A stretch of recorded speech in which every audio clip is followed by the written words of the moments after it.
Epical's purchase orders for products is located under inventory orders. This is what you'll see, the orders main screen, which lists out all your orders currently in the system, and these orders are grouped by status. Now the status could be one of three: draft, received, or approved. Draft is meant for orders that you are putting together at the moment, so you are still busy with it, you haven't finalized it, and then when you finalize it, that order, you make it as an approved order. Once it's approved, you can then send it off by email to the supplier, and that's when you have the sent status on here, sent or not sent. Finally, when the product comes in, you record the order or receive the stock, and that's when the order becomes received. So here's your status on the left, and then on the top right you've got your search as per normal on the other main screens. Now when you put a search item in here, it will search using either the supplier, your number, or your reference. One of those, whatever you type in here, it will find that specific order for you. Okay, now to create new orders, you can go through and add an order here. To edit an order, you just click on one of these things. But before we go and do that, there's just a couple of small settings that we need to ensure they're correct for a starting point before you start placing the orders, and that's under settings local. When you go to under settings local and you go to products, there's a section in here that called purchase orders, where you'll put in your next order number and also a footer message, which will appear when you print your order out or email. It will appear at the bottom of every order that gets sent out to your supplier. Okay, so one that needs to be filled in. Then coming back to the orders, let's go and create a new order. Clicking on add order plus add order. So when you do that, it opens up a fresh order, and at the same time it'll automatically ask you which supplier are you placing an order for. So I'll choose one supplier and click OK, Love Bottle, and it will then load as that is the supplier you loaded. It automatically goes to draft, and this one is not sent. That's your staff member that's actually placing the order or generating the order, which is what you can change if you need to.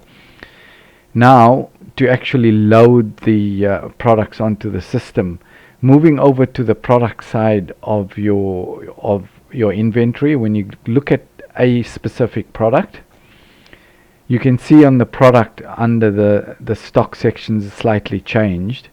You still have the minimum, maximum, and stock on hand.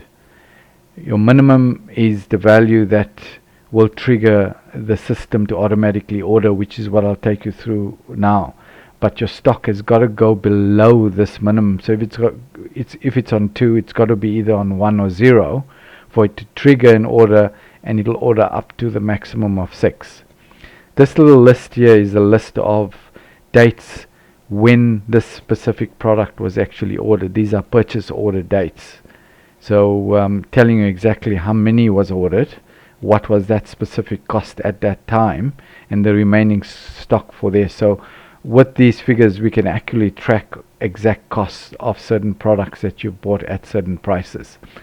So coming back to the order, now we need to load this order automatically with all the products in this range or from the supplier based on that minimum or maximum level. So we go auto load here at the bottom, and we'll choose, you can be specific and choose whether you want to do retail, professional, or subdivisions within that categories within that particular supplier.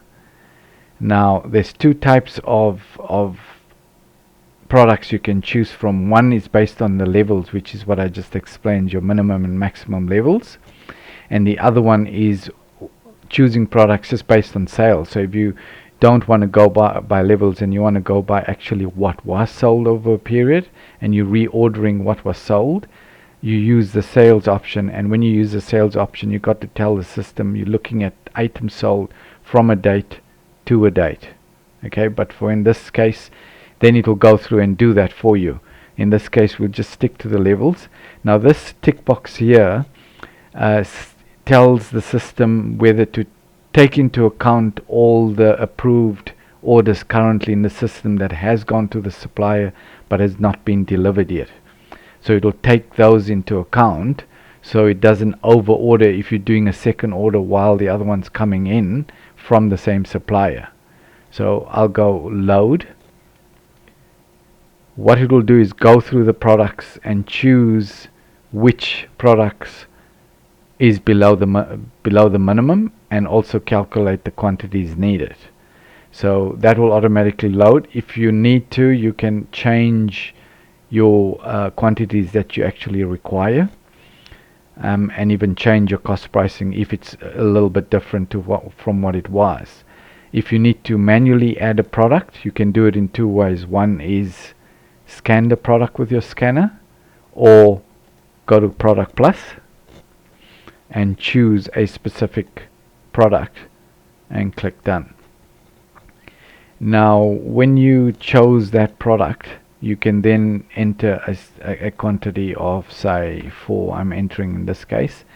But for some reason that particular product you're ordering 4, but you're also getting a bonus product which is a special rate demo product or whatever it is, you can actually go to Product Plus and choose that same product and go done. And when you do it, and because it's already in the system, it comes up and says product that is already on the order, do you want to create a duplicate entry? And in this case I'm going to go yes, because this specific item which is duplicated, I'm going to be receiving 2 at a different cost price. That one was, say, $4, and this one now is at $1.50, which is a real special rate.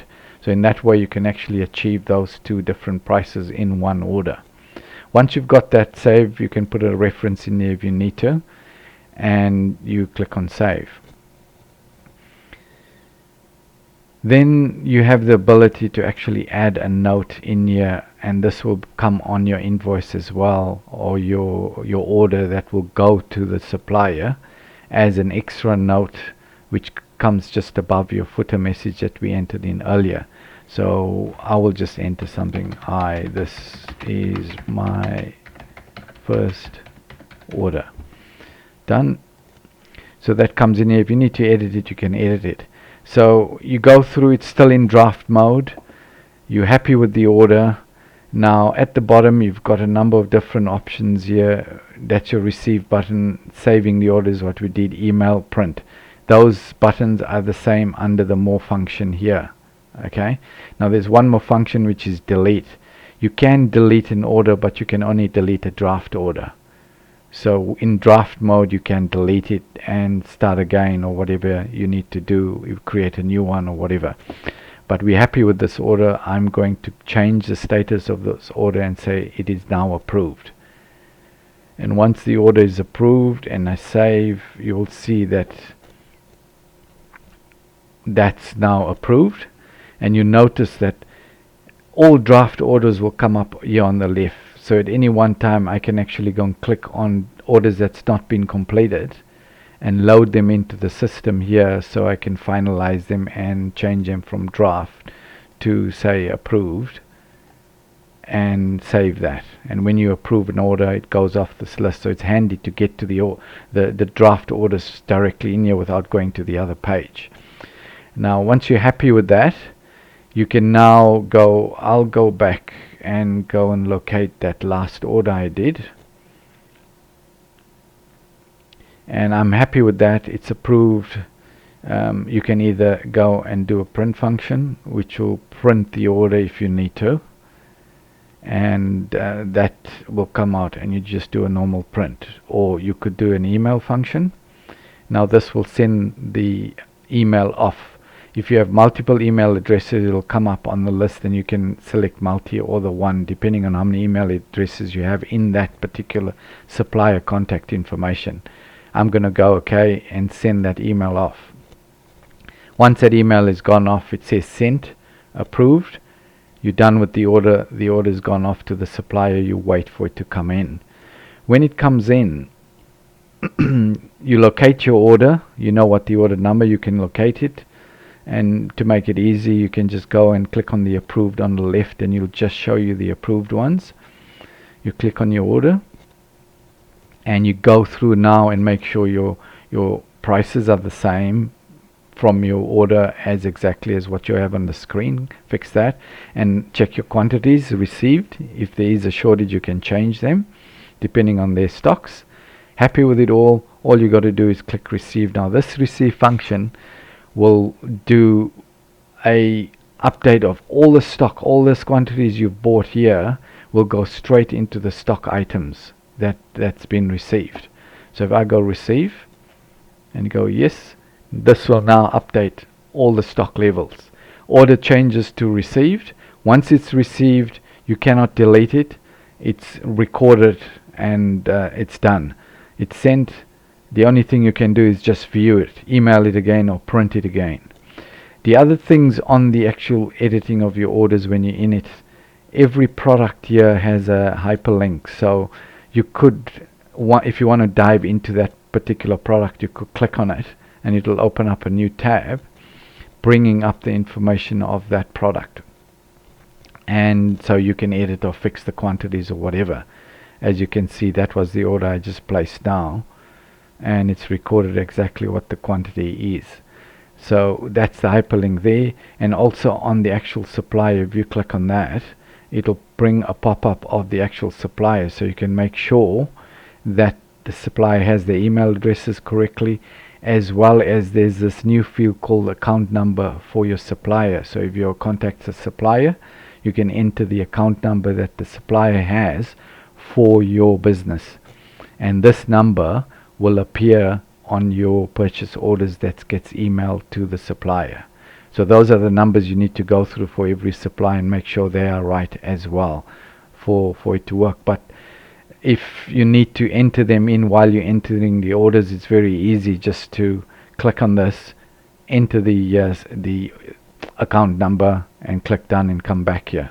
Okay, now in these orders, the other thing too is we have, when you go into the orders, it lists the products on the list first by division and then alphanumeric by item.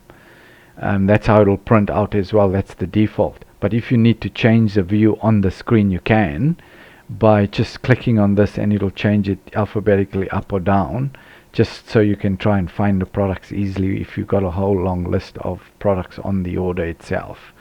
You've got another add button on here for you to add another order if you're in the screen without going back to the other screen. So moving back to the main screen, I'll just cover off a couple of functions. One is under the more, you got email, so you could actually quite easily multi-select a few orders and do a bulk email send of all those orders to their suppliers. Okay, so that's the other function on there. So that's the orders under orders and the product information, as well as the setup. Just in summary, fix that, get your minimum maximum levels correct, and then you're ready to go with your orders. All the best.